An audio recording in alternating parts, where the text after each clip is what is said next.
আলুর দম বানাবো, তার জন্য দেখো আলুগুলোকে এরকম আমি কেটে নিয়েছি, আমি কেটে ধুয়ে নিয়েছি।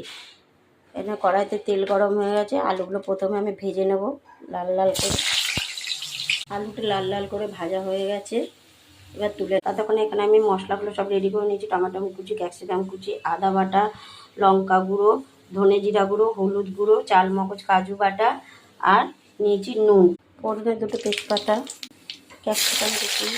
ক্যাপসিকামটা একটু ভাজা ভাজা গেছে, দিয়ে দেবো টমেটোটা যাতে ভালো করে মজে যায় তার জন্য নুনটা দিয়ে দেবো আগের থেকে। টমেটো গলে গেছে, দিয়ে দেবো আদা বাটা। সমস্ত মশলাগুলো আমি জলে আগের থেকে গুলে রেখেছি, এক এক করে সব দিয়ে দেবো। হলুদ, ধনে জিরা, লঙ্কা গুঁড়ো, মশলাগুলো ভালো করে কষানো হয়েছে, দিয়ে দেবো কাজু আর চারমগজ বাটা। আলুটা একেবারে দিয়ে দিয়েছি, ভালো করে কষিয়ে জল দেবো। দেবো আলুর দমের মশলা। আলুর দম আমার রেডি, দেখো।